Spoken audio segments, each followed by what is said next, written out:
अगली खबर पर आपसे जानकारी लेंगे। देखिए, चुनावी समय है, हर एक खबर बेहद ही महत्वपूर्ण और जल्द ही महत्वपूर्ण। एक और खबर, बीजेपी प्रत्याशियों की दूसरी लिस्ट जारी करेगी। देखिए, अभी पहली लिस्ट आई थी जिसको लेकर हम बात भी कर रहे थे, अब दूसरी लिस्ट जारी करने की तैयारी भारतीय जनता पार्टी ने कर ली है। रक्षाबंधन के बाद बीजेपी की दूसरी लिस्ट आ सकती है। 64 सीटों पर प्रत्याशियों को लेकर लगातार मंथन चल रहा है।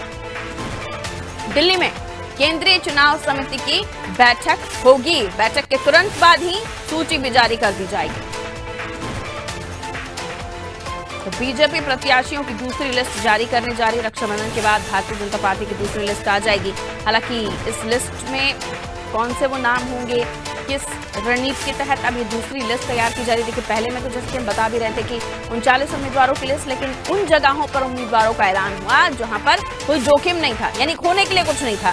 पहले ये हारे हुए थे, अब दोबारा प्रत्याशियों को मौका दिया। कुछ को तो रिपीट ही किया है, कई जगहों पर नए चेहरों को भी मौका दिया है। कुछ को रिपीट किया, जो पहले भी हार चुके हैं फिर से उन्हें मौका दिया है। तो कितनी मजबूती अपने एरिया में कर पाए हैं, तो यहाँ खोने के लिए नहीं है कुछ भी। भारतीय जनता पार्टी के पास जो 39 सीटें थी वहां पर पहले भी हार रहे थे, अभी भी उन्हीं उम्मीदवारों को मौका दिया। उनमें से कई सारे ऐसे जो पहले भी इसी सीट से हार रहे हैं, एक एक नहीं दो बार हारे। और अब रक्षाबंधन के बाद 64 जो सीटें होंगी उसको लेकर भी ऐलान हो जाएगा। यानी बहुत फास्ट एंड फॉरवर्ड तरीके से, स्ट्रैटेजिकल तरीके से भारतीय जनता पार्टी पॉलिटिक्स में स्ट्रैटेजी बना रही है। और ये जरूरी भी है क्योंकि देखिए, एक तो एंटी इनकम्बेंसी, चौथी बार के मुख्यमंत्री हो गए हैं मुख्यमंत्री शिवराज सिंह चौहान, और इसके बाद फिर रणभूमि में। तो ये देखना दिलचस्प होगा कि किस तरह का मैनेजमेंट पार्टी करती है। सबको संतुष्ट भी करना है, साथ लेकर भी चलना है और नाम का ऐलान भी हो जाना है। और बाकी क्योंकि भारतीय जनता पार्टी जितना बड़ा काडर, उतने ही ज्यादा लोग जो अपनी उम्मीदवारी पेश कर रहे होंगे। चलिए, वैभव हमारे साथ लगातार बने हुए हैं, उनसे और भी समझ लेते हैं। 64 वो सीटें जिन पर रक्षाबंधन के बाद नामों का ऐलान हो जाएगा, कौन सी वो सीटें आपको लगता है हो सकती हैं, और यहाँ पर किस तरह की रणनीति के साथ बीजेपी जो है वो ऐलान कर सकती है? वैभव, 103 सीटों पर बीजेपी को हार मिली थी 2018 के विधानसभा चुनाव में।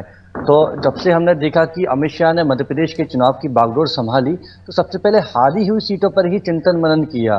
तो 39 पहली जो सीटों की प्रत्याशियों के नाम थे वो सामने आ चुके हैं, और अब जो 64 नाम हैं जो कि वही फेहरिस्त थी जो कि 2018 में जो चुनाव हारी थी, जो सीटें बीजेपी का उसी पर फोकस था। तो ये जो 64 सीटें रहेंगी, ये सीटें भी वही रहेंगी जहां पर बीजेपी ने पिछला चुनाव हारा है।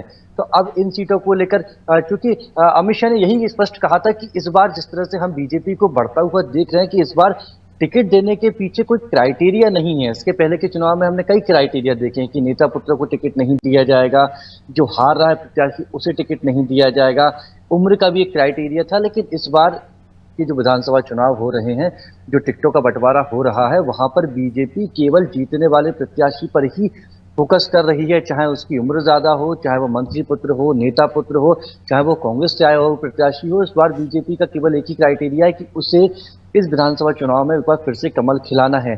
तो जो 39 सीटों पर प्रत्याशियों के नामों की घोषणा हुई थी, वहां भी 12 सीटों पर बीजेपी को विरोध देखने को मिल रहा है। चाचौड़ा सीट पर जो प्रियंका मीणा को टिकट दिया गया था, तो वहां से ममता मीणा परसों भाजपा कार्यालय पहुंची थी, आला नेताओं से मुलाकात की थी। उन्होंने कहा था कि मैं पार्टी के लिए लंबे समय से काम कर रही हूं, पार्टी मुझे टिकट नहीं दे कोई दिक्कत नहीं, लेकिन किसी ऐसे कार्यकर्ता को टिकट दे जो पार्टी के लिए लंबे समय से काम कर रहा है। पैराशूट प्रत्याशियों को चाचौड़ा की जनता सहन नहीं करेगी। तो हालांकि विरोध भी है, पहली लिस्ट आने के बाद 12 सीटों पर लगातार विरोध हो रहा है। विरोध जताने के लिए उनके कार्यकर्ता खुद प्रदेश भाजपा कार्यालय भी पहुंच रहे हैं और विधानसभा क्षेत्र में भी विरोध किया जा रहा है। सब 64 सीटों पर नामों की घोषणा जल्द ही हो सकती है। राखी के बाद केंद्रीय चुनाव समिति बैठेगी और इन 64 सीटों पर अध्ययन करेगी। जो उनके पास फीडबैक निकल कर आया है, जो पैनल में नाम आए हैं, तो क्योंकि 2 नाम ही पैनल के पास पहुंचे हैं, या मध्य प्रदेश से भी केवल 2 से 3 नाम ही प्रत्येक सीट के लिए पहुंचाए गए हैं।